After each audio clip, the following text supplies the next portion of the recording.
Hello, people. How's it going? What's the fourth video I've done today? A little more fun thing to do. The last three, I think, were pretty serious. Well, relatively serious. I've like historical fiction. I don't. Funny thing is, I don't read a lot of fiction. I really don't.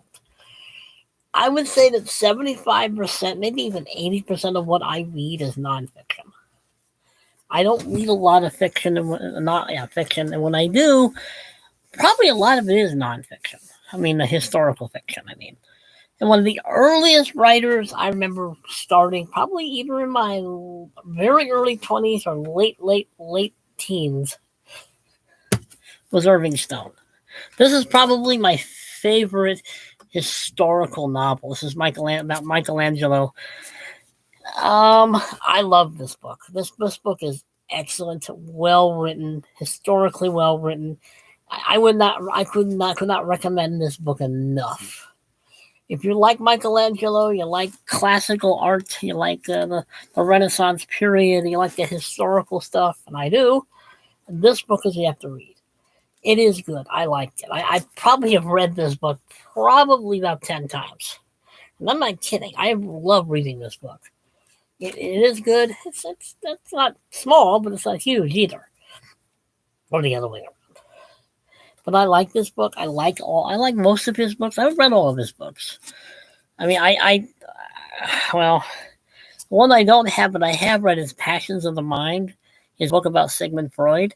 Excellent book. Very good book. Excellent. Very good historical fiction about Freud and his psychoanalysis and the history he went through and everything else. Another one that I liked reading was Origin, about Charles Darwin. I like this book. Darwin was an interesting guy, whether you believe in evolution or not. This book is worth reading because it does make him more human. It's very well written. I like all of Irving Stone's books, the ones I've read. Haven't gotten to read all of them, unfortunately. I haven't read his one about Andrew Jackson. I haven't gotten to read his one about Clarence Darrow. I think there's others. I have 6 of them. I haven't read this one yet. This is about Schliemann, Heinrich Schliemann, who discovered Troy, or he may have discovered Troy. Well, he certainly discovered it in the Minoan civilization. But this is about Heinrich Schliemann, the Greek treasure. Very good. Well, I say I haven't read it. I started reading it, and I think I got interrupted by something. I never got back to it. I will probably read this again because I like archaeology. I like the early years of archaeology. He was interesting, if not a little questionable in his archaeology techniques. He was almost more destructive than he was anything else sometimes. Excellent book. Jack London. I like this book. This book is okay. It's not as good. It may be one of the few of his that I would not rate highly. But I like Jack London as a writer. As a human being, he was a shithead. Just be honest with me. He was a lot of things, but he was not nice. But Irving Stone, his books were where I started to read historical fiction. When there's this one's probably my second favorite of his books is Vincent Van Gogh, Lust for Life. Excellent movie with Michael Douglas. No, Kirk Douglas. Kirk Douglas playing Vincent Van Gogh. Very good book. Yeah, it is good. It is, of course, not as good as the biography I have of Vincent. But Vincent is probably, well, yes, he's my second favorite artist. Michelangelo is first. He is second, and Lautrec would be third. If I had to put a list of my favorite top 3 artists, painters and sculptors, because Michelangelo could stand painting. Ask the Pope. My favorite movie of Rex Harrison is the one. It's a good movie. It's not a great movie, but it's a good movie. It is a good movie about him painting the Sistine Chapel, which is a good book and a good movie. This is a very good book. The Depths of Glory by about Camille Capozzaro. Another book I haven't read yet. I will eventually, because I like Irving Stone. I recently found this book, which is why I haven't been able to read it yet. I do. I mean, I like Irving Stone. I like his historical fiction. He's the guy who got me into reading historical fiction. He's the guy who got me to like historical fiction. I mean, Michael Shira and Jeff Shira came later. So I'm trying to. I have this down for a reason. He also did. He did one on Lincoln. He did one on the American exploration called Men to Match My Mountains. He did Clarence Darrow for the Defense, one of Clarence Darrow. I already mentioned Andrew Jackson. Let's see if I find anything that isn't mentioned.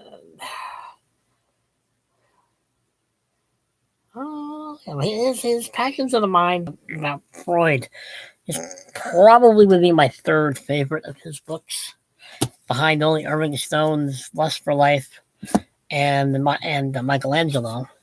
But I like historical fiction, and I owe it to this guy. Believe me, I never read historical fiction until I found this book. I literally believe this is the first book I ever read on historical fiction.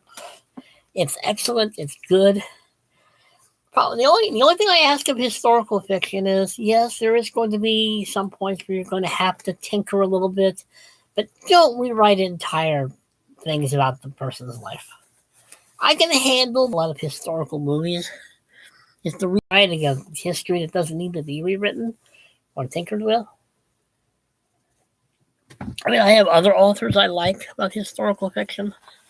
I like Michael and Jeff Shira and their books about the American Civil War, the Mexican-American War, the World War I, World War II. He's done one, the Korean War, Revolution. I like his books. They are not like this, though. They're written differently. I mean, they literally are. Each chapter is about the singular character. There is a difference. It's a good difference. I think that's why I like both of them. I like them. I just do. I like historical fiction that's good. I mean, do I consider Ben-Hur historical fiction? I kind of do. I mean, it is historical fiction. If it takes place in a historical mode, it's historical fiction. It still doesn't mean it's any good. I have read some books that were so bad. They're historical fiction, but they were so bad I could not finish them because they were so bad and so written so bad. And I wanted to go into one book. One book literally made me angry. It was so bad. It was written so badly, so atrociously. I didn't have to be. But Irving Stone is where I started liking historical fiction. I try to write some historical fiction in my short stories. But I like historical fiction because it's real. It's the real world. It actually did happen, and you're putting another character in there, and you have to make it work.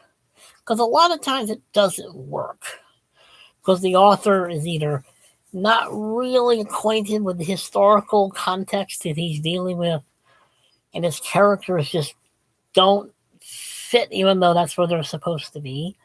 They act more like the century that they're living in instead of the century the author is writing about.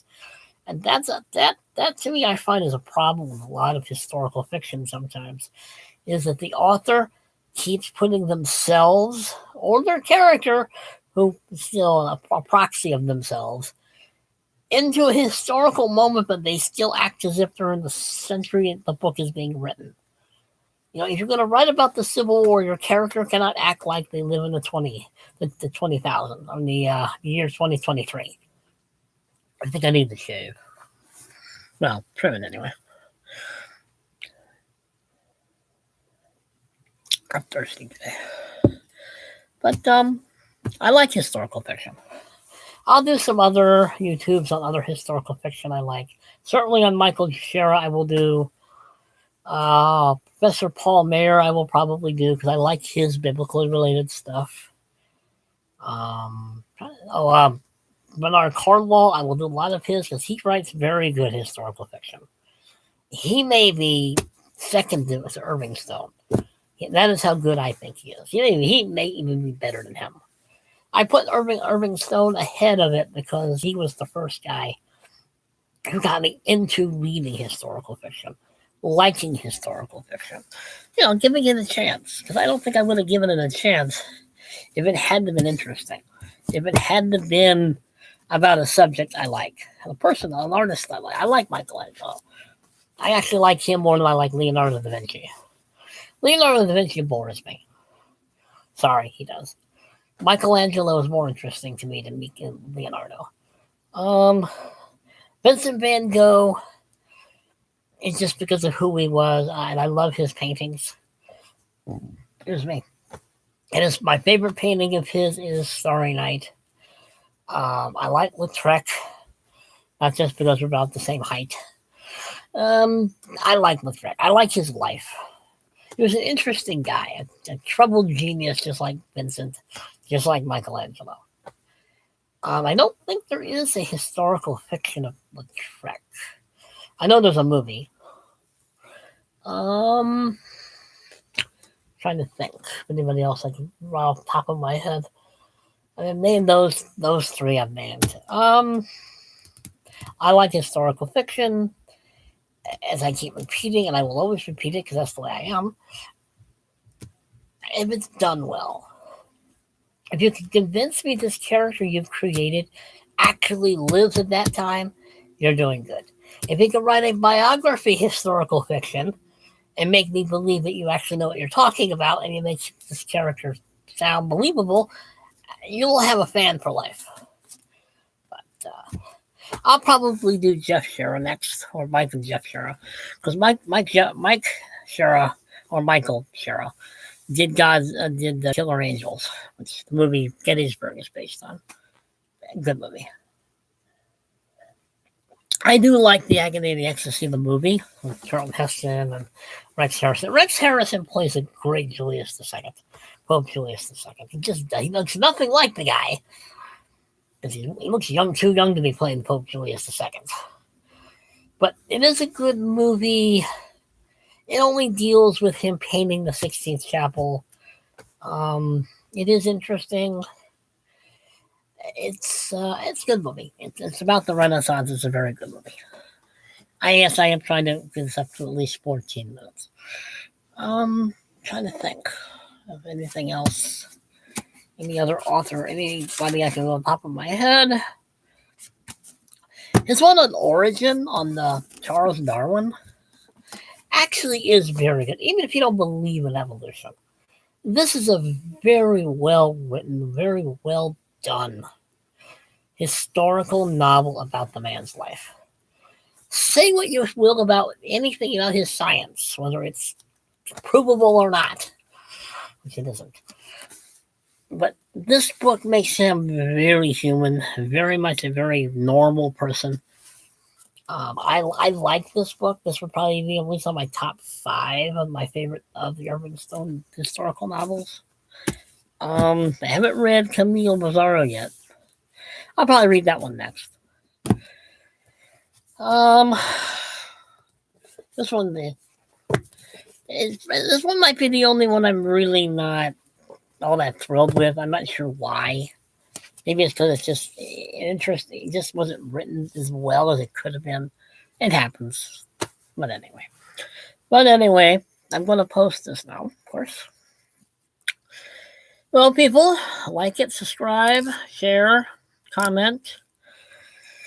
Behave yourselves, because I'm not going to. I haven't done it so far. Why would I start now?